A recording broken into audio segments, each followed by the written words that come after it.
1 फरवरी 2026 को जब वित्त मंत्री निर्मला सीतारमन ने रिकॉर्ड 8वीं बार बजट पेश किया तो यूं तो पूरे देश की निगाहें उनकी तरफ थीं। बजट का प्रभाव हर सेक्टर और हर क्लास पर पड़ता है, लेकिन चुनावी विश्लेषकों की नजर इस बात पर थी कि चुनावी राज्यों को मोदी सरकार क्या गिफ्ट देने जा रही।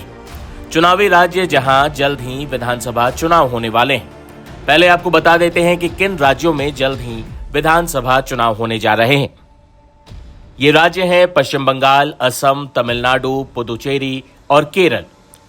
इस बजट में चुनावी राज्यों के लिए खास फोकस देखा। ये बजट उन राज्यों के लिए बहुत अच्छी खबर लेकर आया जहां जल्द ही चुनाव होने वाले हैं। तमिलनाडु और केरल में रेयर अर्थ कॉरिडोर से खनन और इंडस्ट्री को बूस्ट मिलेगा। सरकार ने इसकी घोषणा की बजट में। इसके अलावा पश्चिम बंगाल में वाराणसी सिलीगुड़ी रेल कॉरिडोर से कनेक्टिविटी बेहतर होगी। असम और पुदुचेरी जैसे क्षेत्रों में भी विकास की रफ्तार बढ़ेगी। चुनावी राज्यों पर बजट मेहरबान रहा। आज उनका 9वां बजट होगा। देश की महिला फिनेंस मिनिस्टर जो लगातार 9वां बजट दे रही है, मैं पहले तो उनको बधाई देना चाहूँगी, क्योंकि जो बागडोर है देश की इकोनॉमी की उनके हाथ में है। 9 साल से वो बजट पेश कर रही हैं। बस यही उम्मीद है कि ये एक चुनावी बजट नहीं रहेगा, जहाँ पे क्योंकि आज और चुनाव से प्रभावित ये बजट नहीं रहेगा। जैसे मैंने कल भी कहा, ऐसा ना हो कि तमिलनाडु या केरला की हैंड वोवन साड़ी पहन कर आए, बंगाली में बात करें या मलयालम में बात करें और असम टी गार्डन्स के लिए कोई पॉलिसी निकालें। तो इस तरीके से चुनाव के हिसाब से नहीं, पूरे देश के हिसाब से उनको ध्यान रखना है।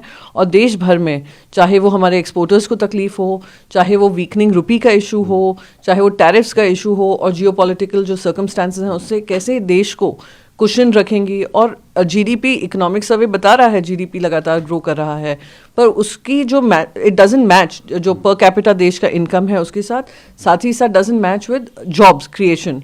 तो काफ़ी लोग अंडर एम्प्लॉयड हैं देश में, युवा अभी भी इतने बेरोजगार हैं।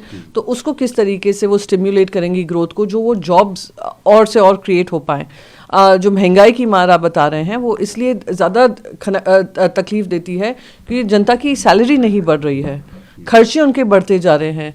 तो कैसे उनके जेबों में पैसे आएंगे और वो सेविंग्स और इन्वेस्टमेंट कर पाएँ और अपना फ्यूचर प्लानिंग कर पाएँ, बच्चों की पढ़ाई के का ध्यान दे सकें, अपने हेल्थ पे ध्यान दे सकें। ये सारी चीज़ें मैं उम्मीद करती हूँ। और आम आदमी को, आम जनता को क्या अपेक्षाएं होती है, यही होती हैं कि उनके हाथ में, उनके बच्चों के पास रोज़गार हो या शिक्षा के माध्यम हो और उनके हाथ में इतना पैसा हो कि वो थोड़ा इन्वेस्ट भी कर सकें और थोड़ा सेविंग के माध्यम से अपना फ्यूचर भी निर्णायक तरीके से कर सकें। अब आपको तफसील से बता देते हैं। बजट में विकास को नई रफ्तार देने के लिए रेलवे और रेयर अर्थ मिनरल्स पर खास फोकस किया गया। वित्त मंत्री ने 7 हाई स्पीड रेल कॉरिडोर बनाने का ऐलान किया है। ये कॉरिडोर टियर 2 और टियर 3 शहरों को बड़े शहरों से जोड़ेंगे। इससे यात्रा तेज, साफ सुथरी और पर्यावरण के अनुकूल होगी। इससे रेलवे को सड़क और छोटी हवाई यात्रा का बेहतर विकल्प बनाया जाएगा।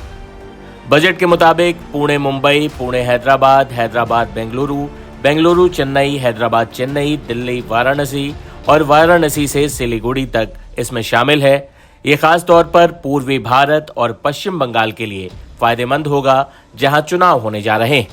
ये project industrial hub, technology centre, तीर्थ स्थलों और उभरते शहरों को तेज नेटवर्क से जोड़ेंगे। इससे रोजगार बढ़ेगा, व्यापार सुधरेगा और विकास तेज होगा।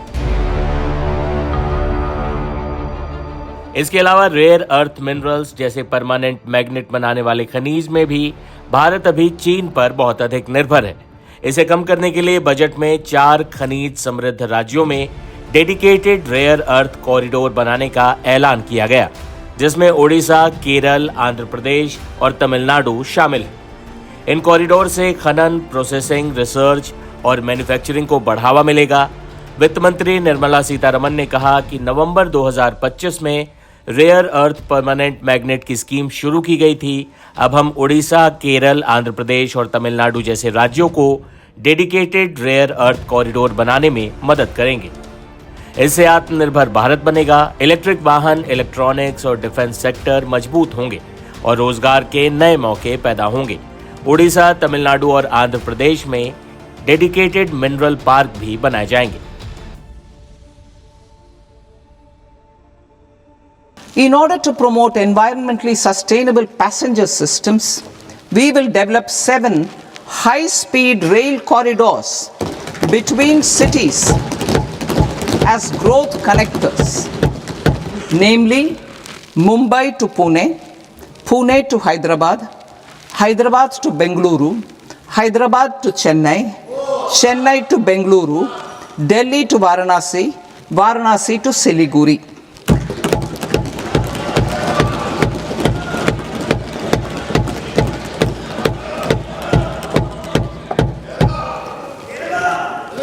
Financial sector. The Indian banking sector today is characterized by strong balance sheet, historic highs in profitability, improved asset quality, and coverage exceeding 98% of villages in the country.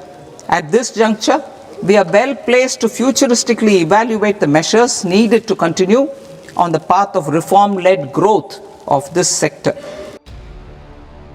Nirmala Sitharaman ने कहा कि सरकार ICAI और ICSI जैसे प्रोफेशनल इंस्टीट्यूशन को short term modular course design करने में मदद करने का प्रस्ताव रखती है। उन्होंने कहा कि निजी सहयोग से 5 मेडिकल हब बनाए जाएंगे। भारत में 3 नए all India institute for Ayurveda बनाए जाएंगे। मेडिकल टूरिज्म के लिए इंफ्रास्ट्रक्चर बनाया जाएगा। उन्होंने कहा कि पूर्वी भारत में all India institute for designing बनाया जाएगा।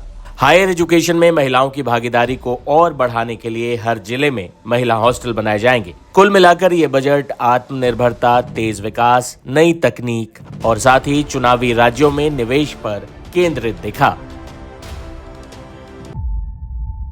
जीरो हमने इन्वेंट किया, हमने बताया दुनिया को, जहां योग है वहां रोग नहीं। सबसे पुरानी सभ्यता है हमारी। गुलामी से तो और देश भी लड़े भाई, पर आजादी के लिए अहिंसा का रास्ता बस हमारा था। अपने पसीने से जमीन सींचता किसान और घर में घुसकर मारने वाले जवान, बस इसी मिट्टी ने जने। इसके हाथ ने जब थामा जज्बा तो इतिहास रचे। कदम बढ़ाए तो चांद का वो हिस्सा चूमा भाई, जहां कोई कभी नहीं पहुंचा। आज पूरी दुनिया में शान से लहरा रहा है तिरंगा, और इसके पीछे है गर्व से भरी अनगिनत कहानियां जो लिखी जा चुकी हैं और लिखी जा रही हैं, जिन्हें मैं सुनाऊंगा राष्ट्रगर्व रोज शाम 6:25 पर।